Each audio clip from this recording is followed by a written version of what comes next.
તો પ્રહલાદની પત રાખવા તમે ધર્યો નરસિંહ રૂપ, અને સ્તંભ થકી વાલો પ્રગટિયાને વાલે માર્યો હિરણ્યકશ્ય ભૂપને શામળા ગીરધારે. મેં કહ્યું ને કે ભગવાન ક્રોધ પણ કરે, પ્રેમ પણ કરે, ભગવાન રોવે પણ ખરા, પણ કેના માટે? તો કે ભક્ત માટે.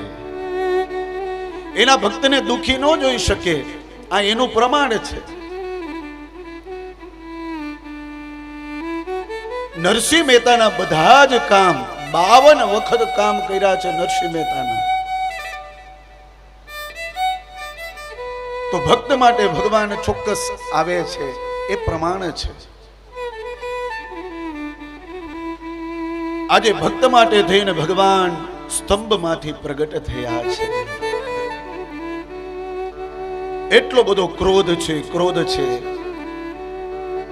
કે જલ્દીથી જલ્દી હિરણ્યકશ્યપુને મારું અને મારા ભક્તને ઉગારું, એવો ક્રોધ છે ભગવાન નૃસિંહ નારાયણને.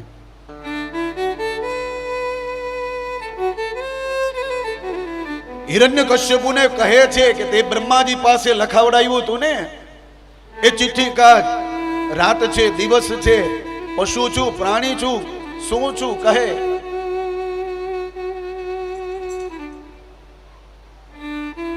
હિરણ્યકશ્યપુ કહે તમે પશુ પણ નથી, પ્રાણી પણ નથી, માનવ પણ નથી, તમે તો વિચિત્ર ધારી છો.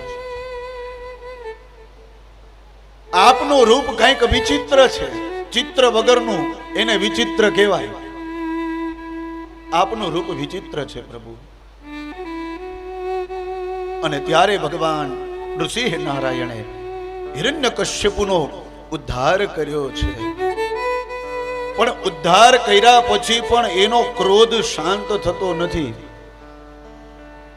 સુખદેવજી મહારાજ કહે છે આટલો બધો એને ક્રોધ છે.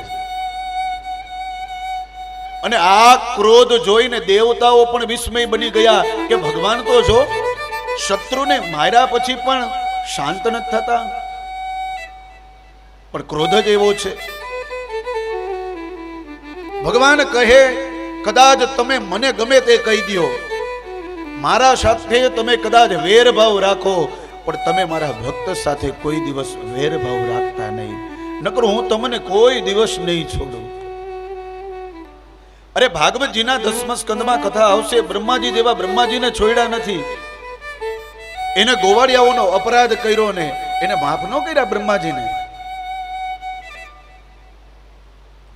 ભગવાન બધું જ સહન કરી શકે,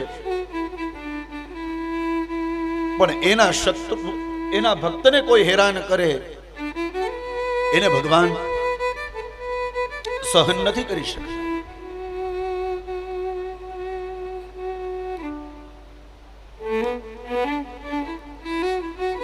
બ્રહ્માજી આવ્યા ભગવાનને શાંત કરવા માટે, 2 હાથ જોડીને સ્તુતિ કરી કે નતોસ્મનંત યદુરંત શક્તયે વિચિત્ર વીર્યાય પવિત્ર કર્મણે. હે પ્રભુ, આપે અવતાર ધારણ કર્યો છે, વિચિત્ર અવતાર, પણ આ અવતાર તમે શું કામ ધારણ કર્યો છે? તો કે પવિત્ર કામ કરવા માટે.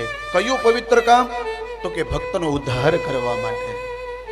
તો પ્રભુ આપે જે હેતુથી અવતાર ધારણ કર્યો તો એ હેતુ પરિપૂર્ણ થઈ ગયો છે. તો પ્રભુ વિશ્વસ્ય સર્ગ સ્થિતમાન સ્થિત સંયમાન ગુણે તમે ખાલી પ્રહલાદની રક્ષા કરવા વાળા નથી, તમે આ જગતમાં વિશ્વમાં રહેલા દરેક જીવની રક્ષા કરવા વાળા છો પ્રભુ.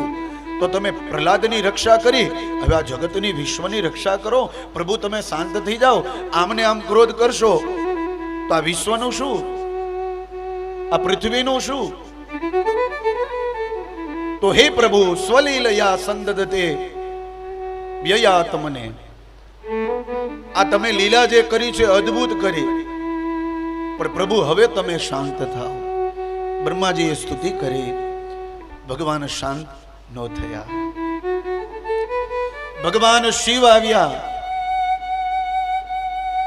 શિવજીએ સ્તુતિ કરી કે પ્રભુ કોપકાલો યુગાંતસ્તે હતો યમ અસુર અલ્પકઃ, આ અસુર નાનો એવો હતો, બહુ મોટો નતો, છતાં પણ તમે જે કોપ કર્યો એ યોગ્ય છે, યોગ્ય સમયે કોપ કર્યો છે, પણ હવે તમે શાંત થઈ જાઓ.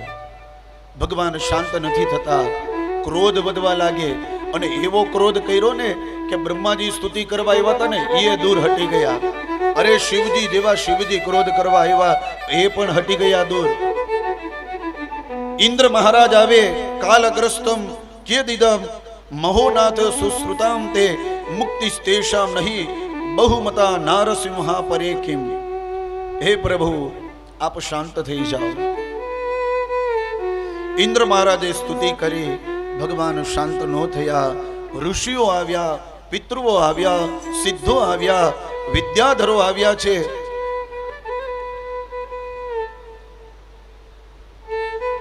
નાગલોકમાંથી નાગ આવ્યા છે, માનવો આવ્યા, પ્રજાપતિ આવ્યા, ગંધર્વો આવ્યા, ચારણો આવ્યા, યક્ષો આવ્યા, કિમ પુરુષ આવ્યા.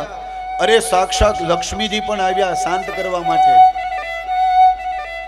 પણ લક્ષ્મીજીએ પ્રભુના દર્શન કર્યા ને લક્ષ્મીજી પણ મૂર્છિત થઈ ગયા.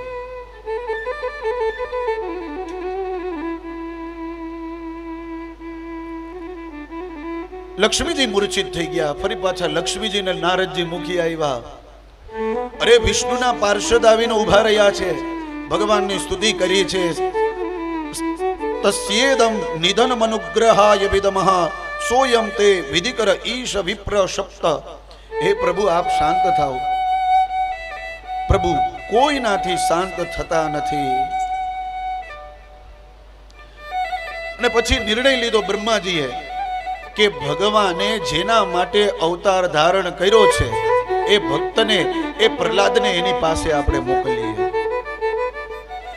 સ્વપાદ મૂલે પતિતમ તમર્ભકમ વિલોક્ય દેવ કૃપયા પરિપ્લુત ઉત્થાપ્ય તચ્છીણ યદધાત કરાંબુજમ કાલારહિ વિત્રસ તધિયામ કૃતાભયમ.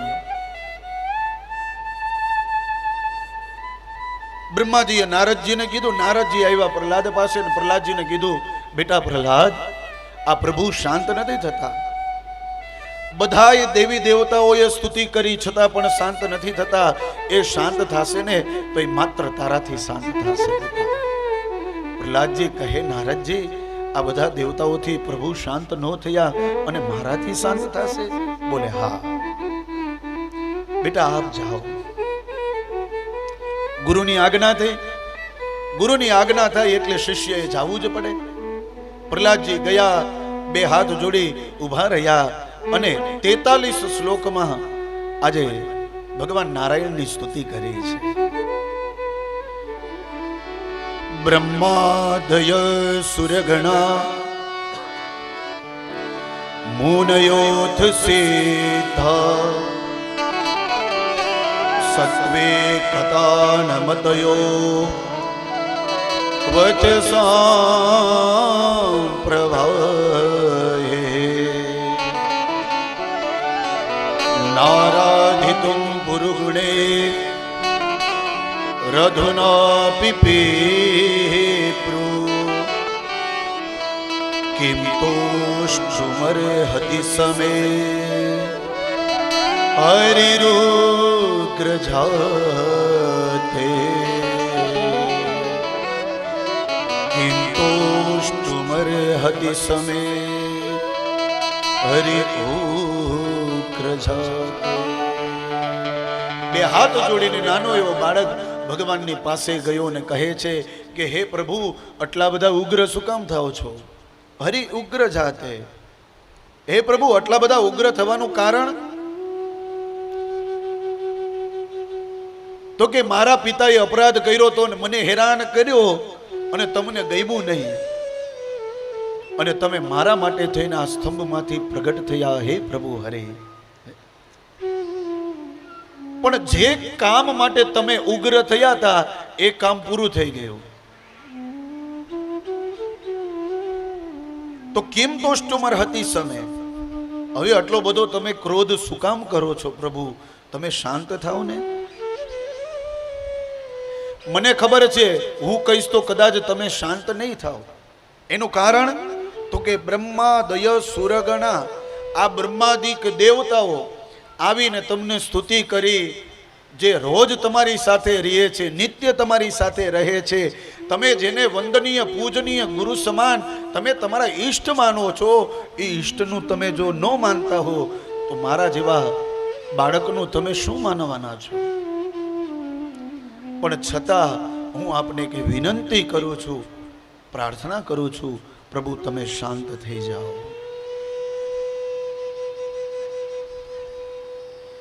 નાહમ બિભેમ્ય જીતતે તિભયાનકાસ્ય જીરભાર કનેત્ર ભ્રુકુટી રબસોગ્ર દ્રંષ્ટાત આંત્રસ્ત્રજ ક્ષતજ કે સર શંકુ કર્ણા નિરહાદ ભીત દિઘિભા દરી ભિન્ન ખાગ્રાત. નાહમ બિભેભ્ય, પ્રહલાદજી કહે છે એટલે ભગવાને ફરી પાછો ક્રોધ કર્યો ને એવો ભયંકર વાજ કર્યો, જેમ દેવતાઓ ભાગી જાય ને, ભગવાનને એમ હતું આ પ્રહલાદ કદાચ ભાગી જાય. ભગવાન એની પરીક્ષા લે છે. એવો ભયંકર ક્રોધ કર્યો અને ત્યારે પ્રહલાદજીથી રહેવાનું નહીં. પ્રહલાદજીએ કહ્યું, પ્રભુ આ તમે ગમે એટલો ક્રોધ કરશો, આ બધાય દેવતાઓ તમારાથી ભાગી ગયા, પણ હું ભાગીશ નહીં. ભાગીશ નહીં એનું કારણ એવું નથી કે હું તમારાથી બીતો નથી, હું તમારાથી ચોક્કસ બીઉં છું. સ્તુતિમાં કહ્યું, નાહમ બિભેમ્ય જીતતે તિભયાકાશ્ય ભયાનકાશ્ય. હું તમારા ક્રોધથી બીશ નહીં. શું કામ? તો કે મને ખબર છે તમારા ક્રોધની પાછળ તમારો પ્રેમ છે, અને પ્રેમ છે ને એટલે જ તમે આ સ્તંભમાંથી મારા માટે પ્રગટ થયા છો પ્રભુ. એટલે હું તમારાથી બીવાનો નથી, ડરવાનો નથી.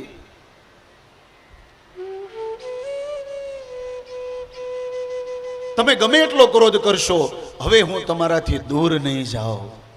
તો હે પ્રભુ, હું આપને વિનંતી કરું છું, આપ શાંત થાઓ, આપ શાંત થાઓ, આપ શાંત થાઓ.